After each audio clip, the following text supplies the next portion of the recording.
Hello and welcome to Whisky Sisters podcast. I am Inka. And I am Jennifer Rose. Together we will bring you a monthly whiskey podcast where we will be discovering drams, exploring distilleries, and talking to industry experts and catching up with our whiskey pals. We will be sharing exciting whiskey adventures, sticking our noses into some whiskey news, keeping our drams on fire, of course, and cutting through any industry bullshit. So, buckle up and enjoy the ride. Welcome to the Whisky Sisters podcast with Inka and Jen. Welcome, listeners, new and old. Today we have a special guest from Hunter Laing and Ardnahoe Distillery, Paul May. I felt the need to say that like a game show host. Yes, indeed. Yeah. No, I'm so glad this day is finally here because Paul has always been a big supporter of ours, so very exciting. We love Hunter Paul. Laing is a Glasgow-based. I think there might be a little bit of delay when I speak and when you hear it. There is. So sorry, Inka. I spoke over you there. There's a bit of a big delay, so I'll shut up and let you do your thing. I just got a crappy connection. So yeah, anyway, so Hunter Laing is a Glasgow-based blender and indie bottler, and the company was established in 2013, so not that old, although the family's whiskey history dates all the way back to 1940s. So they've always have the toes in the, how do you say it? I was going to say toes in the whiskey, but that doesn't make any sense. Fingers in the whiskey pie. Yeah, that's right. Better fingers than toes. Oh, just talking rubbish. So today they are also the owners of Ardnahoe Distillery on the lovely Isle of Islay. So as you can guess, talking about Islay, we will be sampling very peated releases from Ardnahoe while chatting with Paul. Very luckily, we have got these samples because some of these whiskies that we will be sampling today, they haven't even been released yet. So you'll definitely want to tune in to find out what's to come. I have to say, before we start talking about Ardnahoe, I've maybe mentioned this before, but way back when I was looking into investing in a cask, I inquired about Ardnahoe new make, but it was like £10,000, I think, at the time. And I was like, oh, I certainly don't have £10,000. And other people were saying, oh, it's new make, but I just knew it's going to be good, right? I just had that feeling. But nevertheless, didn't have the bangers at the time. But now that they're all launched, everything, I think, it would have been nice to have been in and had a cask of my own. That would be nice, but yeah, it's a bit pricey. But I remember when we were at the Glasgow Whisky Festival last year, we were sampling some of their whiskies with Paul then. And obviously we might have had a few other whiskies before that, but I just remember that they were really good. And I think you started singing as well. But did we make a song about it or something? We were so excited about the flavors of the whiskey. We were very excited. We were loving it. As you say, there was a wee bit of being, pre-oiled by the time we were with Paul and got his under the desk magic. But yeah, very nice. So super excited to be trying these today. Whisky Sisters.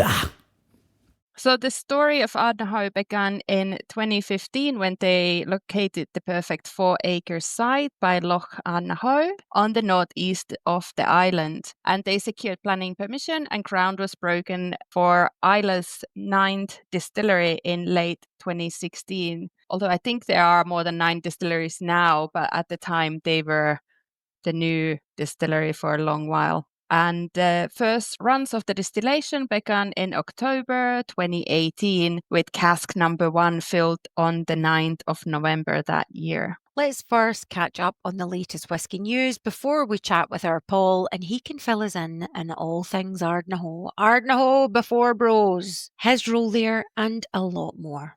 Stick your nose in it. So Glen Scotia, our beloved Glen Scotia, is introducing or has introduced new exciting addition to their core range, the Glen Scotia 12-year-old.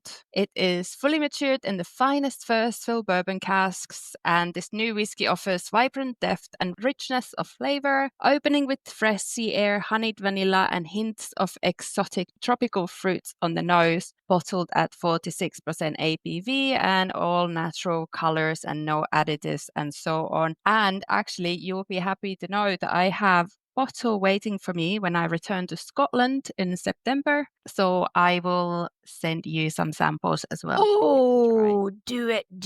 Lovely. That is very exciting. In other news across the pond, Tennessee whiskey brand Uncle Nearest has been hit with a $100 million lawsuit. Oh! A loan company is suing for allegedly failing to meet payments and instead using the borrowed cash to buy a property in Martha's Vineyard. And now a federal judge is considering putting a receiver in control of Tennessee's Nearest Green Distillery after its creator claimed it overestimated its inventory of whiskey barrels by more than $21 million worth. Oh, that's a wee bit of a miscalculation and a half. During the hearing, it was not disputed that Nearest Green is in default in its $108 million in loans, an amount that increases by $28,000 each day. Oh my goodness, I'm getting wee perspiration buds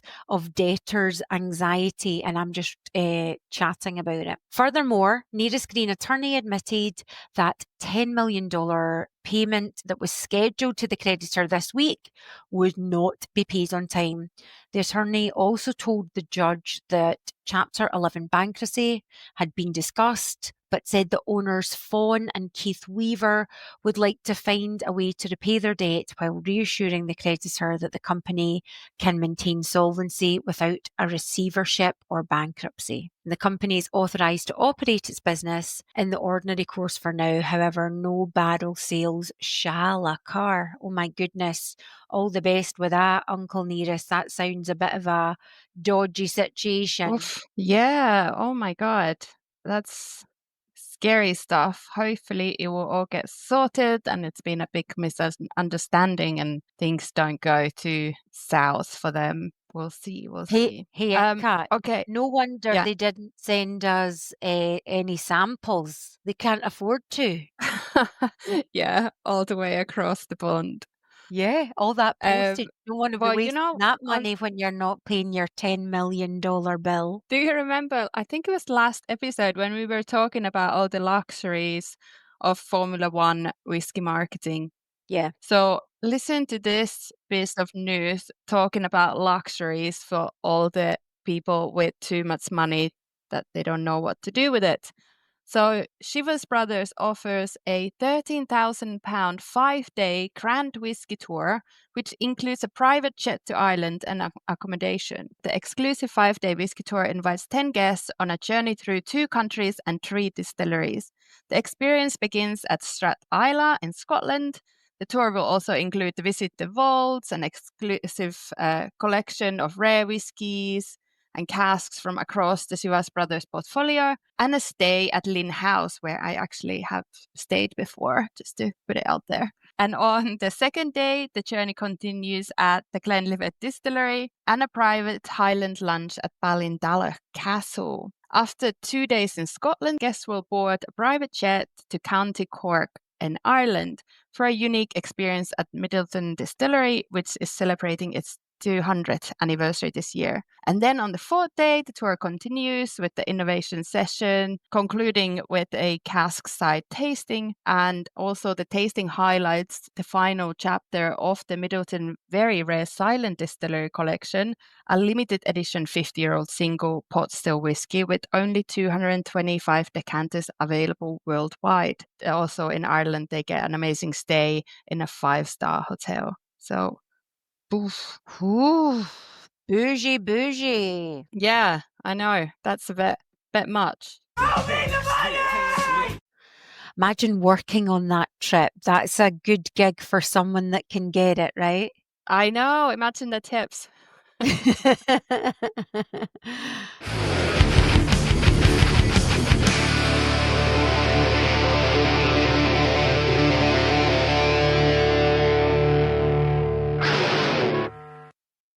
Mean. So welcome, Paul. So nice to have you join us. We've been really waiting for this moment because there's been a lot of chatter that we would want to have you on, and finally, I'm glad our diaries were aligned. Yeah, it's great to see you both. I think I last saw you in Glasgow in November, so it's like almost a year. No, crazy. That is crazy. Yeah, hopefully we see you this year as well, by the way. Yeah, we'll be there. So look forward to seeing you. We'll just make it an annual date rather than can you try and catch up through the year.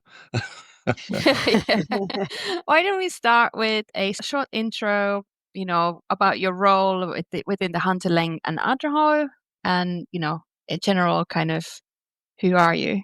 Yeah, so I've been working with Hunter Laing for the last 3 or 4 years, but I've known the family for about 15 or so. And actually I've been buying their whiskey since probably about 2000. So I keep saying to Stuart Laing, our owner, I was speaking to him at the weekend, that I've spent more money. I've given him more money than he's ever given me in the 3 or 4 years. But the reason I mention that is it means that I've been loyal to their brand long before they ever asked me to work for them. So I've been a kind of whiskey fan of theirs. And during that friendship with them, before they asked me to work with them after COVID, when I say I was part of the Ardnahoe project, I did absolutely nothing, but I was there as the place was getting built and as a lot of the decisions were getting made. And now to be able to stand behind stands and do a wee bit of travelling and have Hunter Laing products and Ardnahoe products, having been that observer on the journey, it's just great, because I'm a whiskey fan at heart, and actually folk tell me to do a wee bit of work every now and then, and just bring that kind of enthusiasm as a whiskey fan into a kind of ambassador role. So that's been me for the last 4 years, and it's a great job. It's absolutely brilliant. I love it. Am I right thinking that you used to be a police officer before you became whiskey ambassador? Yeah. So when I was a police officer, I would do a couple of whiskey tastings over a period of time for friends, sometimes for charity and weekend fundraisers and all the rest of it. And I'd had kind of long-term interest in whiskey over probably, I don't know, maybe over just 30 years just now. Yeah, so when I retired, I think that was the time when Stuart Laing, the owner, Hunter Laing in Ardnahoe, said, after COVID, would you like to come and work with us? So it wasn't a hard decision to make. Talk about like divine timing. That's a lovely story of that journey and having that connection and friendship leading into what you're doing now. And I imagine that can feel quite meaningful. And you were saying about 30 years, and we've heard you described as a whiskey geek since the early 90s. And was there a particular dram, as well as being a fan of Hunter Laing's whiskies? Is there a particular dram that stood out to you in those early whiskey loving days? No, I think it's probably the social aspect. And no, I mean, everybody says it, that no, very few of us drink a whiskey on our own. No, it's normally you're drinking it in company, and it's that people in place thing. So I think over that period of time, it was visiting distilleries with friends. Early 2000 whiskey festivals really started up. So that's when you could go and do trips. So no, in early 2000s, no, I was travelling with friends to Frankfurt and Paris and London, to do Whiskey Live and Whiskey Show and all the rest of it. So we'd make weekends out of trips or hire minibuses and go up to Speyside or Orkney or over to Islay. In fact, cycled over to Islay when we were younger and healthier. So just all the kind of weekend trips, kind of boys trips, because it was all friends. It was just great. And then over that period of time, you pick up a degree of knowledge. And I know I didn't have a love for one particular dram. I always say Lafroy Quarter Cask is a kind of favourite, because I think it's great in the winter and great on a summer's day like today. But ask me in 5 minutes' time and I'll change my mind. You know what it's like with what your favourite whiskey is. I was visiting Ardnahoe Distillery a few weeks ago, and they were asking everyone's favorite distillery, and I totally froze. I'm like, I actually don't know.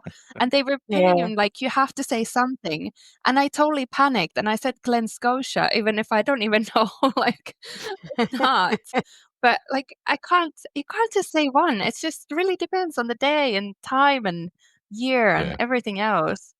Yeah, Arran might be one of my favourites actually, because I started my police career in Ayrshire and I finished it in Ayrshire. Did a lot of other things in between. So in '95, when Arran opened, they were doing that kind of share issue. You could buy a cask of whiskey for £600. I always remember it. And at that time, you could go and do a 2-week all-inclusive holiday for my wife and I to Tenerife, also for £600.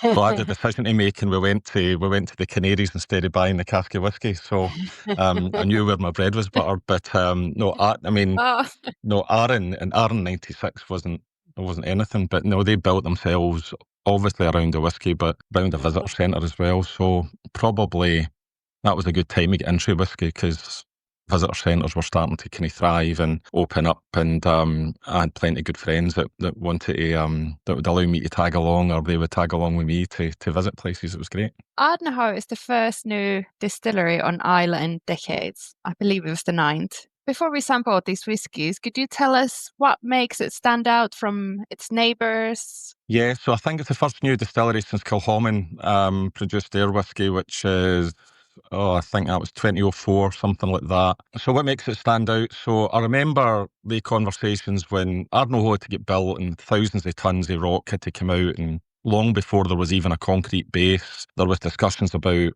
what they wanted their whiskey to taste like. And I remember Jim McEwen, who was brought into the project, taking me for a coffee down at Bridgend in Islay, and we sat for about 2 hours. And I was smart enough to know when Jim starts talking, just go into listening mode, because you've got 2 hours of a real expert's company. Why would you ask any questions? Just let him talk. And at that moment in time, he told me what Arndahoe was going to taste like now. Kind of after it was 5-6 years old. And sure enough, fast forward to where we are now, it tastes exactly like that. So what he said at the time at Inka was he wanted to have a traditional single malt, peated single malt from Islay, but he wanted it to be different from all the other 8 distilleries, because why would you do something the same as somebody else? But it's actually easier to copy somebody else than it is to do something different when you think about it. And what he said was going to be different was that the spirit was going to be fruit forward, and the peat would come at the back of the palate. So if you think about other very, very good whiskies from Islay, like Cailleach and Ardbeg and Laphroaig, for example, and Kilchoman I've just mentioned, you get it to the glass, you smell peat. You get it on the palate, your first taste is peat and smoke dominant, and at the very back of the palate, you'll start getting tropical fruits or some kind of fruit flavours. What we've done is done the opposite. You smell the glass and it's right away, it reminds you of Islay, takes you to Islay. But then on the palate, and hopefully you find this tonight with some of the samples that you've got, the overriding first flavour is fruit. And then at the very back of the palate, you get that smoke and peat. We use the same ppm as the likes of Cailleach and Ardbeg and Laphroaig. But because the spirit is so fruit dominant, actually, and the peat and the smoke comes at the back of the palate, it feels so much softer. So if you're a peat fan, and an Islay fan, there should be something in your glass that you enjoy. But if you're not a peat fan, and I think, Jennifer, you and I had this conversation at Glasgow in November, it's actually a soft enough peat that it might entice you into the dark side if peat isn't your thing. So I hope that answers your question. Yeah, definitely. And I literally just tried Laphroaig, one of the new releases from Phase 11, yesterday, and honestly blew my head off. It took me a while to kind of like analyze and get into it, but I feel like what I've so far sampled from Arndahoe, it's definitely not like that. So I think it makes sense what you just said. Yeah, just like so inclusive, as you say, like for Islay whiskey fans to have plenty there, but to be much more inviting, potentially for the non-peat freaks. Yeah, it's super smart. Yeah, and that vision, the vision influenced the design of the build, it influenced the engineering, the pipework, the long line arm. So we've got the longest line arm of any distillery in Scotland. We've got 77 metres of worm tub for condensing the whiskey or spirit. So all the decisions were made with flavour in mind. No, it wasn't like, let's get around this bend and let's put this line arm in just because it looks pretty and it's a good Instagram thing. It was all about flavour. And when you think back in that, there's a real craftsmanship, and I use men because it was men that were doing it, but between Jim McEwen Fraser Hughes was the distillery manager at the time, and the assistant manager was David Livingston, who's now been promoted. So that's real. I mean, if they were rewarding Michelin stars for making whiskey, you would give them one, wouldn't you? No, it's real skill. Good. You just basically answered my next question about the condensers and line arms. So, Jenny, your turn. Yeah, and it's obviously more complicated than that, the production process, but they big decisions were made with flavour in mind, and it's the only distillery in Islay that uses worm tubs. Amazing to have that foresight, that insight, to have the confidence in your magical process, at those early stages. And thank you so much. You have sent Inka and I cask strength samples, from which the first two have our official releases. In fact, one will be released as of the 14th of August, which is tomorrow. We're recording on the 13th. So less than a week before this episode will go live. And we're going to start with the Ardnahoe Festival bottle, bottled at 59.8%. And this was, if we're right, your first ever 6-year-old release. That's correct. So festival bottling and the first 6-year-old. Yeah. Okay. And we'll have a wee stick our noses in the glass. And can you tell us a wee bit more about this release, Paul? Yeah. So I think it's going to become an annual feature that every time we increase our age, our annual age, so go from 5. Our first release was 5, second release 6. I think it'll all happen at the Fesh. Our first 5-year-old release was 4 casks put together, 2 first fill bourbon, 2 refill. This one's slightly different. It's 4 casks again, but they're all first fill bourbon. And if you put the 2 side to side, we're not doing that tonight, but you do notice the difference. And my original instinct of Arndahoe, when I tasted it as a new make spirit and tasted it as it got slightly older, 1, 2, 3, 4, and then ultimately came out as 5, I thought that it shone in bourbon. And it does, I think. In fact, I'm convinced it does, but I'm also convinced that it shines in sherry and Madeira and port and cognac as well, having tried some other samples. So it's a very versatile spirit. So cheers. I hope you enjoy this one. Cheers. I think the nose is quite mild. I always think like getting some rice crackers with honey, which is my go-to snack, by the way. A little bit of lemon, and I don't know, actually it feels like it's been in my glass for a bit longer. And the honey feels a bit more floral. How is it for you, Jen? Bit sweeter than your nose. I got a kind of caramely shortbread and like stewed apples. Really nice. Super inviting on the nose. But mild bonfire as well. Like wee hints on the nose of bonfire smoke. Yeah, the smoke is really subtle. Yeah, I've not had mine as long in the glass. I've just added a wee bit of water there. But no, that kind of stewed apples, green apples, I definitely get that. Jennifer, and hopefully you get that, and it should be consistent through all the samples. Smoke in the nose, fruit flavours at the front, the palate, and then smoke at the back. And I think one of you just mentioned there, that the peat feels quite soft. So our peat comes from consistently pretty much the same place a lot of other people use in Ireland, or their Port Ellen malting. So it's nowhere special geographically. It's just soft because of where it comes in the flavour profile right at the end. Soft air. On the palate, I was getting a seaweed, some bitter dark chocolates, kind of barley sugars or something like that, like sweetness. But like the finish initially for me, I felt like I'd drank one of those hot ginger shots. But now, because it's been in the glass, it doesn't feel that hot at all. It's totally changed. But maybe it was also my first whiskey of the day, so that could also be it. Yeah, we'll just start with 59%. Why don't we? In a nice hot summer day. No, is there a heat wave going on? Just to open things up a bit. Yeah. I found it more buttery, like a buttery pastry and maybe like sweet marmalade. And the smokiness was almost like a sweet smokiness, like those kind of creamy, soft-ish cheeses that are smoked, and just mildly that. But I found it very buttery, juicy. Yeah, and the Laing family are very traditional, so no, we didn't bring out a whiskey at 3 years old. We didn't make any gin at the distillery. We were very keen that our first whiskey was going to come out of bourbon cask, but also it was recognisably Islay. No, and I think you recognise Islay on it, but the really important thing is you recognise it being different from all the others. No, and then you bring your own judgment to it, whether it's you prefer this or that. No, we're all human beings, and some of us prefer one thing. We all prefer one thing over another. So that's a 6-year-old. The distillery turns 7 in October, so things are moving really, really quicker from us, having not released any whiskey until May the 10th last year when our first 5-year-old came out. Our first first 5-year-old, the inaugural came out. We've had several releases since, so it just feels as if momentum's really, really building up, and there's something coming out quite regularly, and as you say, something coming out tomorrow. The first of a kind releases continue, basically. So the next one is the first ever single cask release from Ardnahoe, 58.4. That's it. First fill Maybe, bourbon yeah. cask, hand-picked by David Livingston, who's the now distillery manager. And when David picked the cask, he did it through taste. But then when he researched the cask history and when the spirit was made, he was actually night shift and made the whiskey himself, would you believe? So there's a really, really nice chronology there that he kind of was involved in the production process of it, and 36 years down the line is given the opportunity to pick a cask, any cask, as a card player or a magician would say, and he picked this one. So I'm really pleased for David. David's a third generation whiskey maker on Islay, from Islay, and having the first cask come out through his choice and in his name is really I think quite special. A third generation family as owners and a third generation distiller picking the whiskey. That's very cool. Yeah. That's really nice. Is this, am I right thinking it's called manager's selection? Like, will that be a thing, or is this just...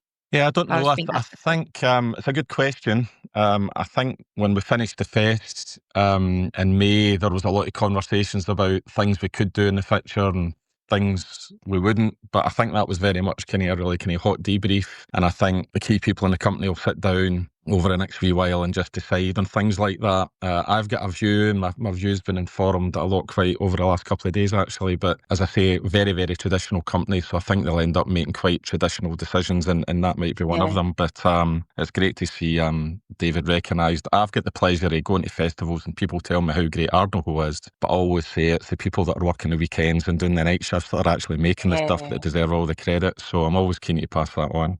Cheers. Cheers. This one feels sweeter on the nose for me. I was getting floral honey. There's definitely a whisper of smoke, but nothing overpowering at all. Initially, I was getting brown bread and lemon drizzle cake and some vanilla custard. Like, I feel like now that it's been open for a wee bit, it's definitely more sweeter vanilla. Lovely. So I last tasted this at the...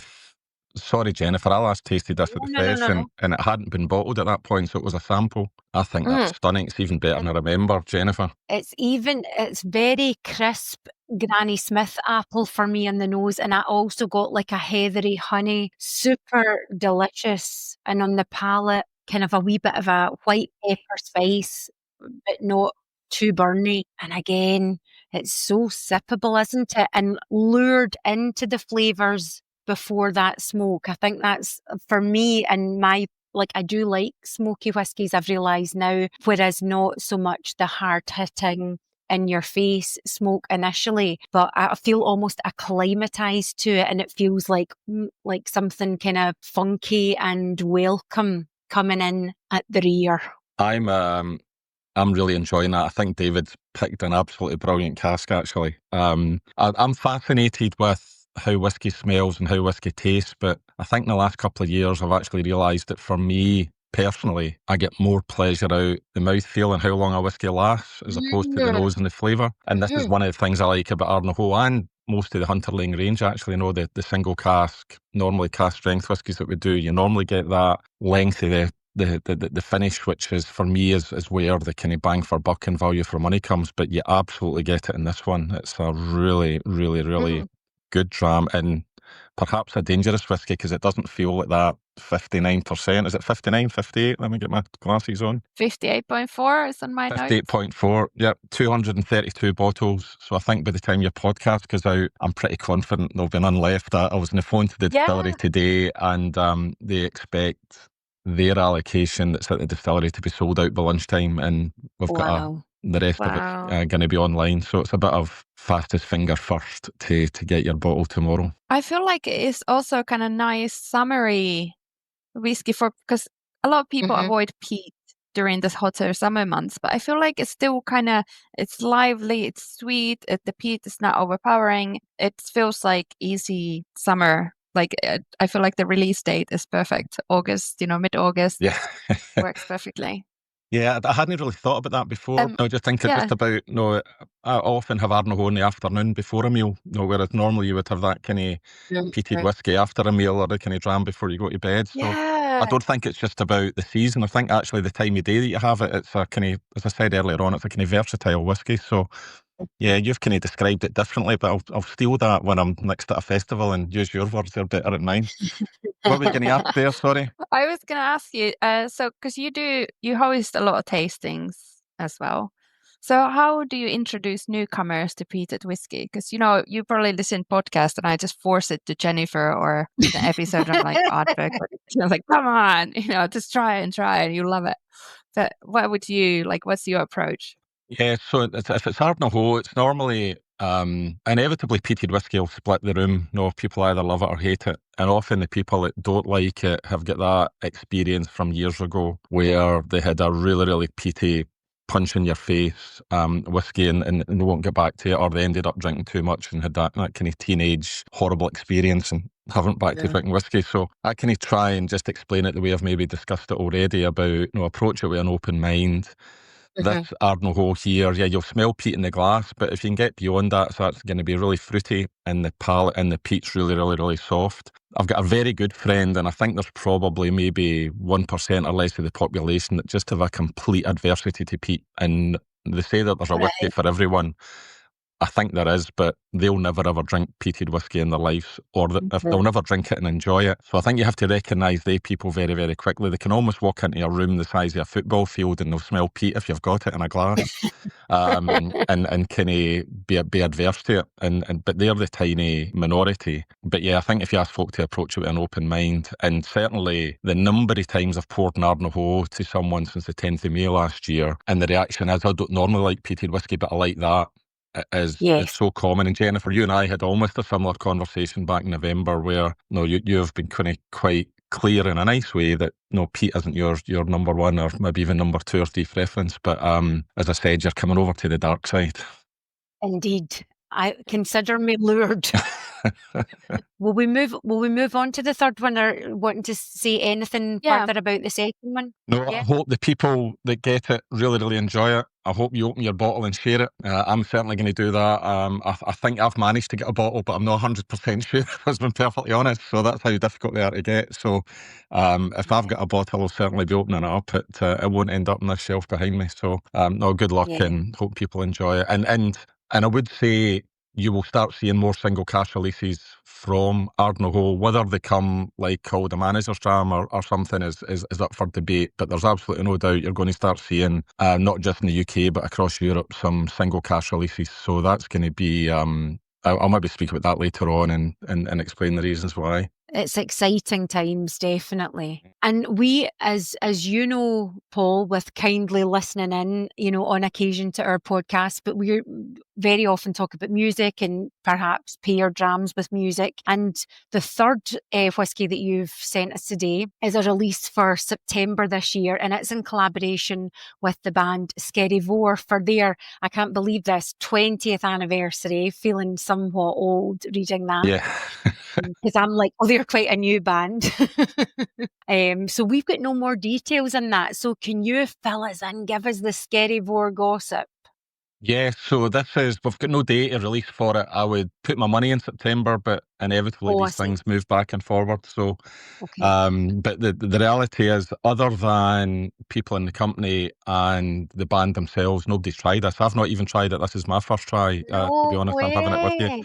So, what we've done is we've bottled this at 50%, so it's probably come out, I forget how many casks are involved in this actually, I think it might be 7 or 8, memory serves me right. It's been vatted together and then brought down to 50%. Otherwise, other than that, presented naturally. The boys of the band had an influence in selection. The final kind of components that got together to taste it, and we've been working with them for just over a year, maybe about 18 months or so, and their attitude to whiskey is one, they tour the world and try and promote Scottish values and traditions, and whiskey makers do the same thing. So collaborating with a family-based organisation like Hunter Laing's been very good, and just last night they're in America just now, but they do meets and greets with fans, but the meets and greets, even before we were involved with them, involved sitting down with 5 or 6 whiskies, and they would talk about the whiskies that were available in that state and talk about the stories from Scotland about them. So we're delighted to work with the boys and wish them all the very best for their 20th anniversary. So I hope you enjoy this dram. I'm trying it for the first time like you. Cheers. Cheers, Oh, Gary cheers. Moore. Jen, can you just fill me in what kind of band? So is it traditional Scottish music or what? Oh, Like I'm not I familiar. think years ago they were kind of touted as like the take that of the traditional kind of Highland music, as in they were, you know, when they started off, young, fine-looking men. I'm sure they're still fine-looking men, but I think the maybe started off in the Isle of Tiree, but certainly kind of a wee bit more of a modern take on traditional tunes, and then some completely traditional tunes. But in the bars that I would drink in Glasgow that had a lot of Islanders, I was introduced to their music years ago by my good friend Jennifer from Mull, and went to see them. But as you're saying, Paul, tour all over the world. So what you would imagine might be niche seem to have a really huge appeal. So I think you'd quite like them, Inka. And we used one of their songs in a deal. We're on the road again, ain't no stopping us. We're on the road. Sorry for the rendition, but that's one of their good ones. I feel like every time we meet Paul, you're always singing. Oh, that's right. Sorry. You were singing last November with Ryan, who I work with, who still is the gold medalist individual mod winner. So, yeah, you were exchanging school songs, I think. That's very kind of you. I think I was enforcing him to listen to my singing. I don't think it was I don't think he consented to that full song, but yes, that's gracious of you. No, it He's was good. lovely. That I was really good. liked him, and we know some of the same people. No, I was wondering if the guys wear leather jackets, because on the nose, I was getting kind of like a biker's leather jacket, some sweet tar pastels that are very popular in Finland, and people like smokers and singers use them to kind of clear their throat, and I just eat them as sweets. But I was also getting some tart red berries and something like, it made me think of muesli, you know, with all the dried fruits and nuts. I don't know. What are you guys getting on the nose? Strong red fruits for me, lots of nice berries and some juicy chariness, but not quite sure what. I love the mouthfeel in this. See, it dries the palate and makes your mouth water a couple of times, and I love that sensation, that stringency that you get. You get with some whiskies. Highland Park 15 does it to me all the time. But this one is, you get that sweetness to the start, it dries the palate, and then it makes your mouth water a couple of times. And I love that sensation that you get with the whiskey. It goes back to that point I was making earlier about the mouthfeel and how long it lasts. And this lasts forever. This is... We might need to make Skerryvore an annual release if this is how the guys pick whiskey. This is first class. And a couple of the boys do wear leather jackets. I think I see them in the same leather jacket every time I see them. So I think they sleep in it like many musicians probably do, Inka. Perfect. Yeah, it is quite juicy on the palate. It's kind of mixture of juicy red fruits and also some dried fruits in there. But I'm also getting that kind of like the smokiness is more like when you've been around bonfire or a fireplace, and then half an hour later you just still kind of taste it in your mouth and smell it in your hair. So it's not overpowering, but it's that kind of nice. You still feel like all cozy with the smell. I don't know. That is fantastic. The reason we bottle at 50% is because our core range is 50% as well.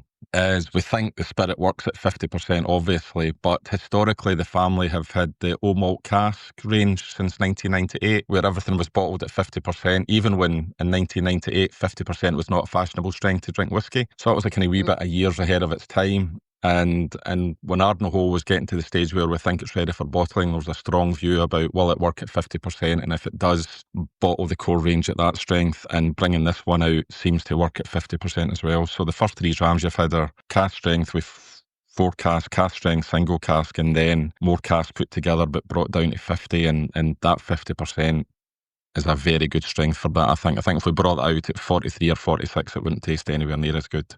I agree with you both. I find it super soft and rich and something very comforting about it. And I was thinking of like buttered scones, but maybe like heated on campfire. So I'm very much getting that, you know, that kind of lingering kind of campfire on your hair type vibes that you mentioned, Inka, and a lovely lingering long finish. Yeah. And listen, it's a bit nerdy and geeky, but when you've finished your drams, don't wash your glasses. Leave them to the side, and when you wake up for breakfast tomorrow, go and smell them again. They smell fantastic. Now, some whiskies do that the next day.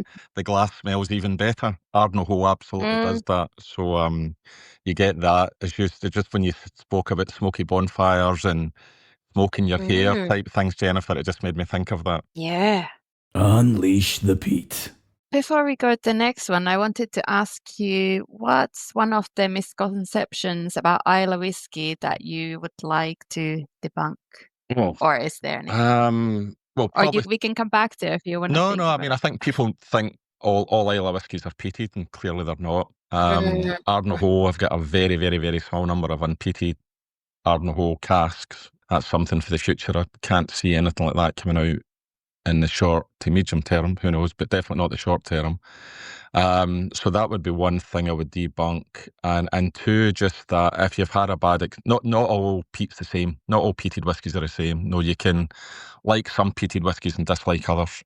When the first inaugural Ardnahoe, that's a wee bit of a repetition, but when the inaugural Arndahoe came out, there was lots of people online saying, oh, this tastes like Highland Park 12 or 15 or Talisker 10, and I remember thinking to myself, oh, they've not got it, it's a different whiskey and all the rest, but then I pinched myself and said, what? No, we should be taking the compliment there. You've got Highland Park that have been making whiskey for 200 years and one of the biggest selling core range products, and people are comparing us to it that's only been making whiskey for 5 years. So yeah, that would be the two things. No, like not all whiskey from Islay is peated, and not all peated whiskey is the same. Good pointers, definitely. It is funny, like sometimes when I see online people, I think mainly, if I say maybe Americans, tend to say there's a lot of people who think that all Scotch whiskey, like everything is peated. Yeah. So I don't know, it's just maybe it's the history and, with the Islay whiskies being in the US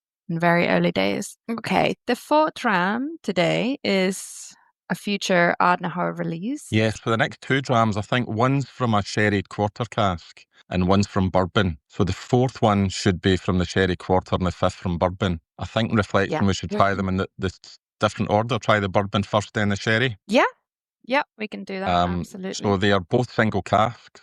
They're both going to be distributed in a European country. Can't disclose which one it is yet, because in fact these aren't even bottled yet. These are still sitting in the cask. They're going to get bottled over the next couple of weeks probably, and then they'll get transported out to the European country that is going to be receiving them. So I don't want to say too much and pee off the distributor that we've had a long-term relationship with, that we're getting to try them maybe before they've tried the finished product. So we're going to go for number 5, the bourbon one first. Yeah, right. Let's do that. I don't have a strength of either of these. They're straight out the cask strength. I would guess they're high 58s, low 59, something about that. 6-year-old whiskey. So I'm going for bourbon. Have you tried this one before? No, I've not tried any of the others before. So I've had the samples here for a couple of weeks when I sent them out to you, and I thought I'll just try them with you. So I think this has changed in the glass aroma wise. Like there was something slightly medicinal, a wee Savlon antiseptic cream, but very much kind of sweeter notes now, like a blueberry pie and whipped cream. I can't get anything medicinal now. It's aired for a while. Yeah, I had the same experience. I was definitely getting something medicinal, and it was making me think of something antiseptic. Not like overly like, just something funky there. But with air, and I added a drop of water, it definitely changed a lot. And I was getting more fresh bread, a bit of citrus, and also this kind of farm or countryside smells. Like outdoorsy, but not like manure or anything like that. It's just kind of walking amongst dry grass or barley fields and things like that. Yeah, kind of vegetation. Yeah, exactly. That's right. That's the word. This is a really good sample, actually. And I'm not saying that because these have not.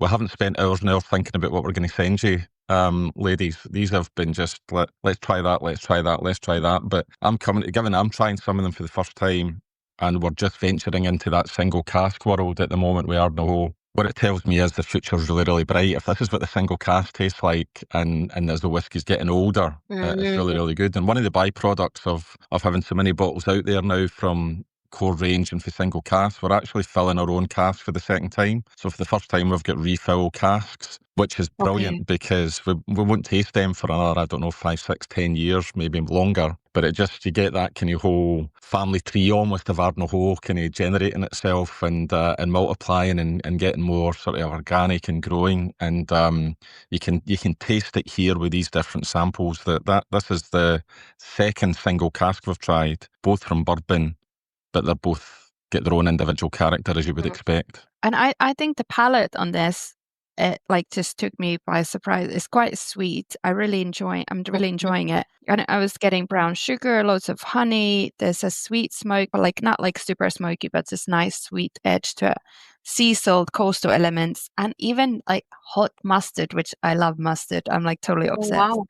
So hot mustard in there. What's love it. so normally in the UK we would say, is it French or English mustard? What's your perspective from Finland and living in Italy? What kind of mustard are we talking about here? Well, I'm actually thinking more like that kind of that you get in burger joints, like American style hot mustard.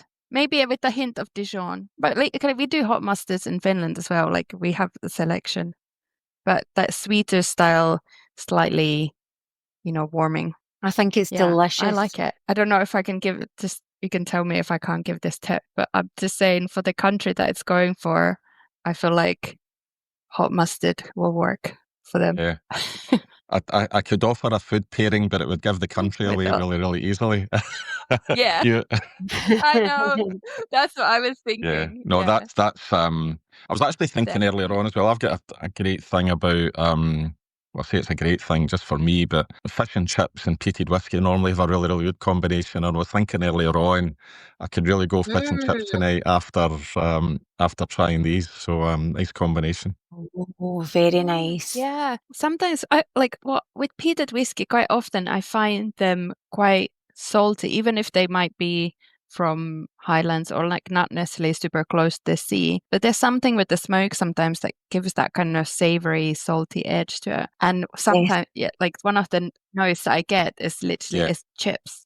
Salty chips, sometimes with a little bit of vinegar, brown vinegar in them and something. So nice. That sea air. Oh my God, making me hungry. I think there's a charred sweet marshmallow and burnt toastness to this dram, a gentle fruitiness, and I'm not quite sure how to describe the smokiness. It felt really as if it had a lot of depth, not overpowering smoke, that it still kind of came in like a big misty wave, but with real depth and quite powerful without being overpowering. And I still maintain and take no credit for it because it's the really clever people that they know the production process. That bringing the peat in at the end of the palate, I think, is brilliant. I really, really enjoy that. And it's great giving people. It's great putting Arndahoe in a blind tasting. People never guess it's 5. They never guess it's peated to the same level as most other Islay distilleries. And often actually, and I don't know if you would agree with this, but I often think if you think of the cask strength whiskies that we've had, they don't taste as strong as the ABV in the bottle. No, they drink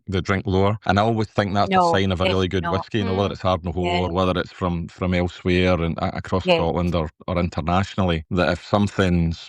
I was pouring a whiskey at a festival at the weekend, it was 58.5%, and over 3 days, one person put water in it. It was just like the softest, most gentlest drink you would ever get. And if we tasted it blind, you would say it was about 48-50%, which makes it very dangerous if you don't know what you're drinking. I feel a wee bit like Inka and I have won golden tickets to a Wonka factory. The kids are tasting the gobstoppers, like stuff that's not been out yet. I feel like we've got these exciting, amazing, very special flavours. That just makes me the Oompa Loompa though, Jennifer. That's a backhanded compliment. No. Oh, brilliant. When we last met in November, and you'll remember that was a 5-year-old bottle in cask strength, 59.1. Half of it was from Pedro Jimenez quarters and the other half from Oloroso quarters. So we've got lots of whiskey in quarter casks, and this is This one here is going to the same country as the last one.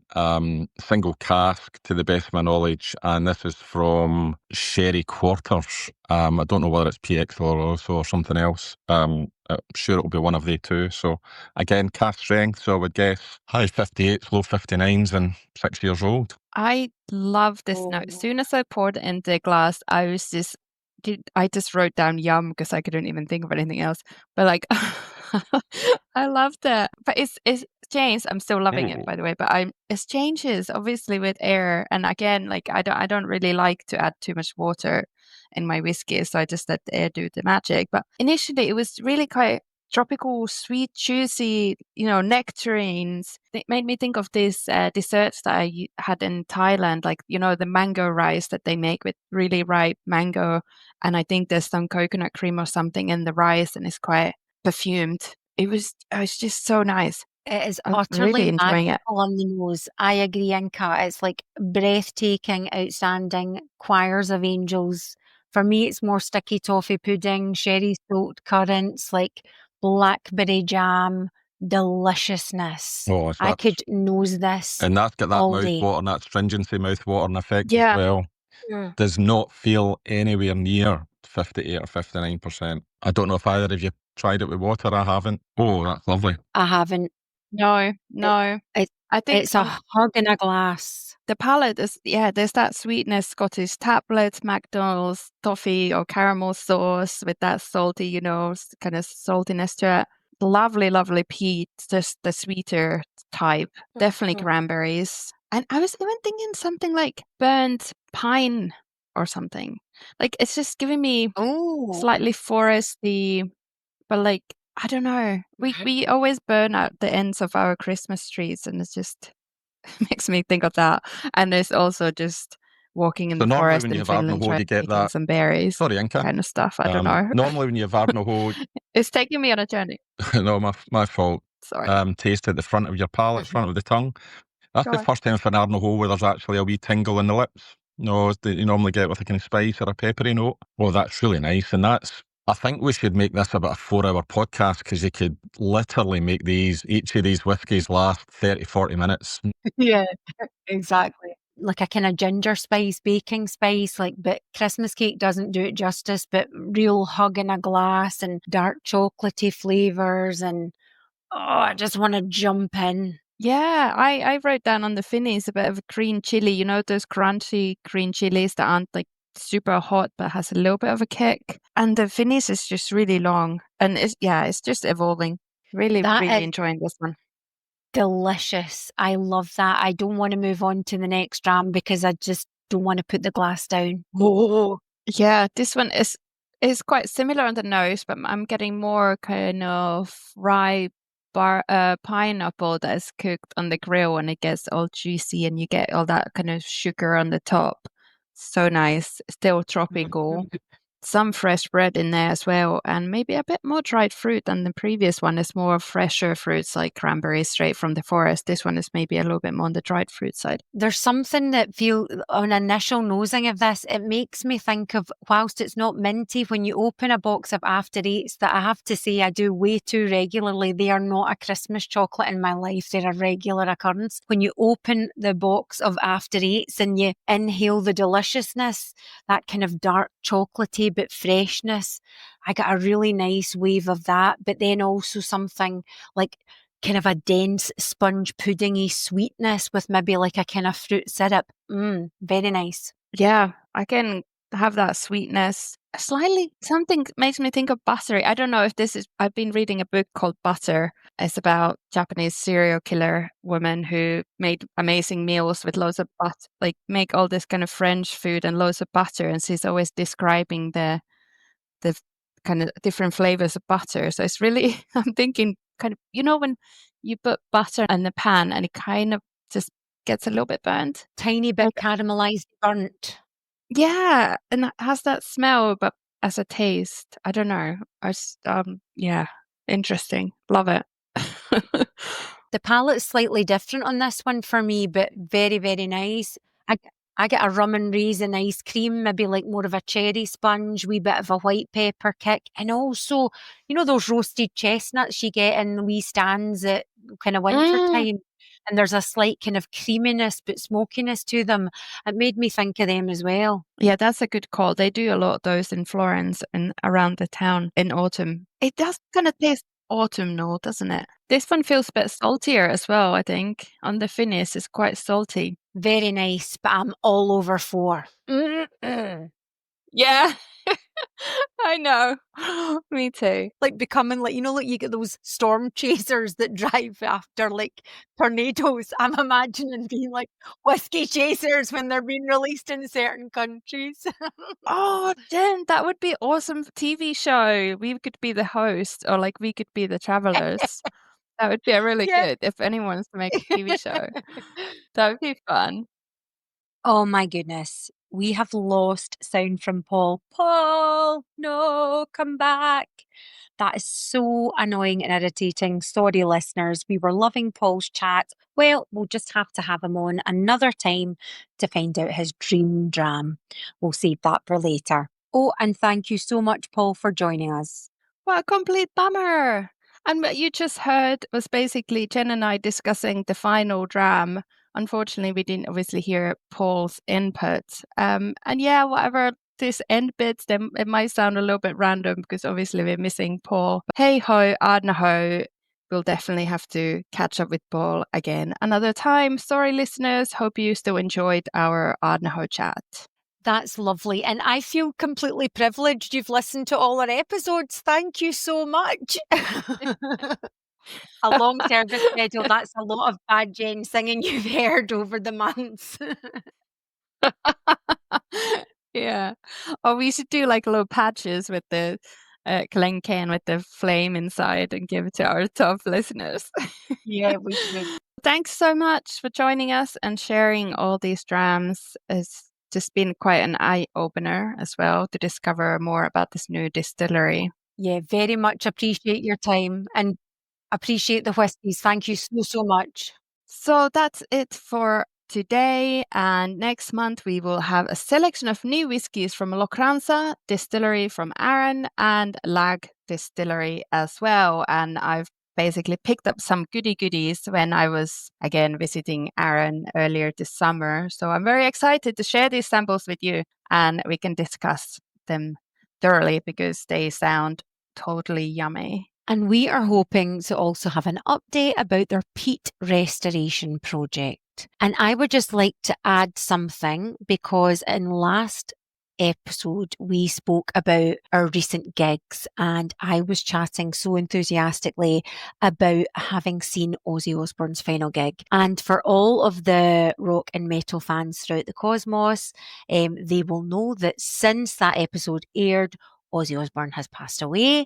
But for those of you that don't know, he has, and I have personally been in Jen ultra mourning mode and actually been crying and sobbing ridiculously for somebody that I didn't actually know. So I just wanted to mention because he's such a important figure in my life. And we've mentioned him quite a few times in the podcast. I remember when Tom Russell came on, he gave us some of his Ozzy Osbourne stories and we spoke about him so fondly last time. So yes, indeed. Love you, Ozzy. Yeah, and talking about Tom Russell, he's just released also one of his podcast episodes from the past, all these interviews and things that never been published, I believe. So that's now on the latest podcast. So have a listen if you are a Ozzy Osbourne fan or a Black Sabbath fan. I think that will be super interesting for you guys.